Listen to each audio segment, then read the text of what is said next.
Sveiki, brangus profsąjungiečiai, gerbiami Ignalinos atominės elektrinės darbuotojai.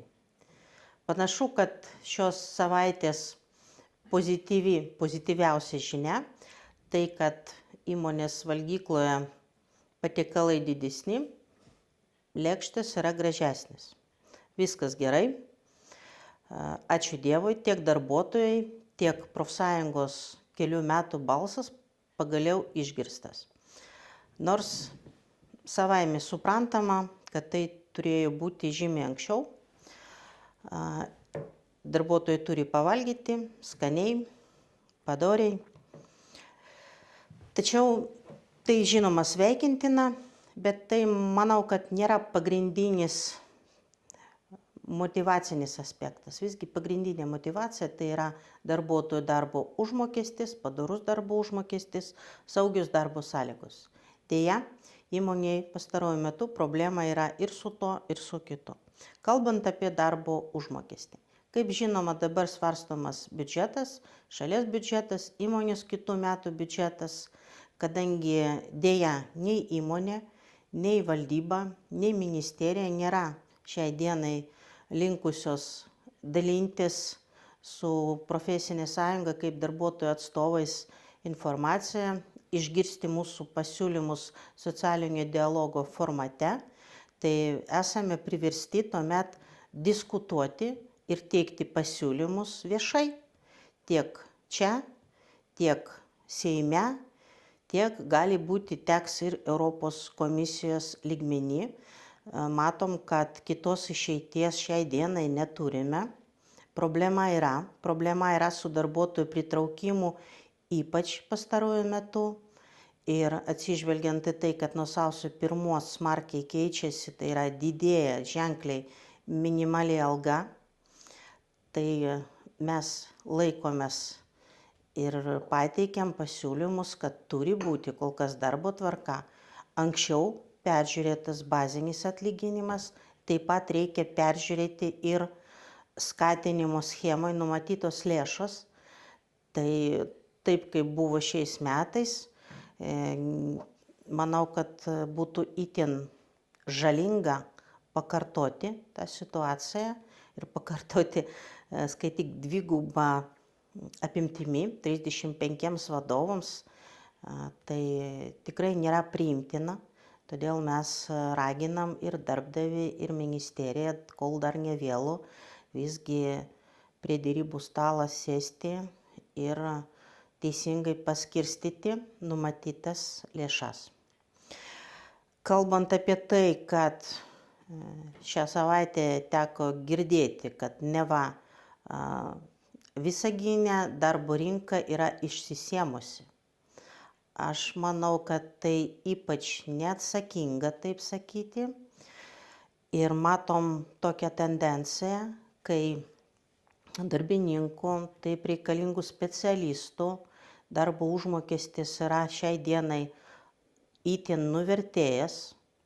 Tuo tarpu vadovai, tai tam ir yra vadovai valstybės įmonės, kad turėti atsakomybę, o ne tik žiūrėti į savo kišenę. Deja, mes matom tokią tendenciją.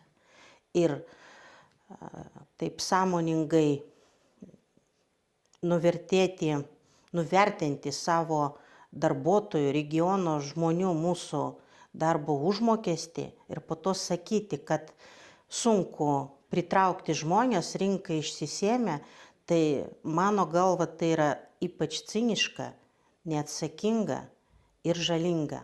Ir tokia tendencija turi būti keistina. Ir keistina nedelsiant. Tai mes pasiūlymų turime. Ir kaip ir minėjau, jeigu nebusim išgirsti oficialiam formate, tai diskutuosim čia ir galbūt ir plačiau.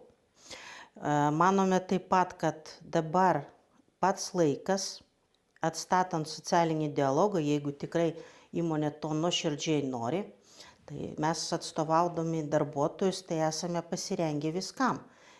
Tenka susidurti ir su spaudimu, tenka susidurti su veiksmais, kuriuos mes vertiname kaip akivaizdų tiesioginį kišimąsi į profsąjungos reikalą, kas yra tikrai netoleruotina.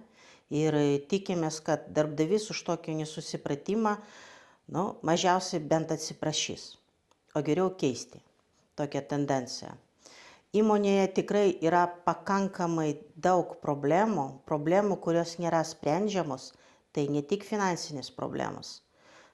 Kalbant apie darbuotojų atleidimą, pritraukimą, tai kuomet davesti iki tokios situacijos, kad net negalima operatorių šaltkalvių pritraukti į darbą dėl to, kad nemotyvuojamas darbo užmokesčio dydis ir sakyti, kad tuomet pirksim paslaugas ir sakyti, kad to reikalauja ES, tai netiesa. ES reikalauja, kad būtų pagrįsta kiekviena pareigybė ir tai yra teisingai.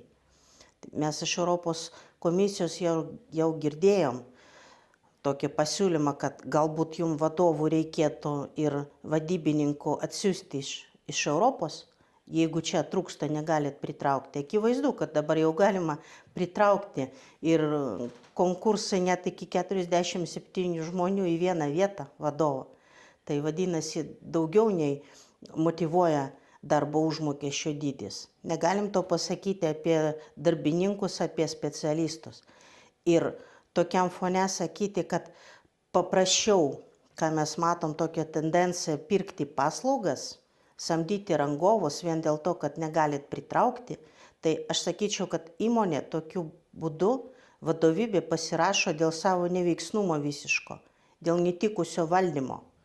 Tai tada kam mokėti tokius atlyginimus, kurie skiriasi kelis kartus, net iki 10 kartų su paprastu darbuotoju, jeigu nesugebama suvaldyti tokią paprastą situaciją, kaip pritraukti ir motyvuoti darbuotojus. Tai iki tokio lygio dabar davestas įmonės valdymas. Ir skaitom, kad tai yra keistina, būtinai keisti. Tai čia ne tik įmonės klausimas, čia ir mūsų viso regiono, mūsų gyvenančių čia žmonių klausimas, mūsų darbuotojų, mūsų šeimų. Tai įmonė, kaip ir minėjau, turi žymiai daugiau problemų, negu tik žiūrėti vadovams į savo kišenę, mano manimu. Ir kovoti su profsąjunga, kištis į mūsų reikalus. Reikia spręsti konstruktyviai. Yra problemų su pagrindiniu projektu, kur už ką Europos komisija mūsų ir finansuoja. Bet apie tai šiek tiek vėliau.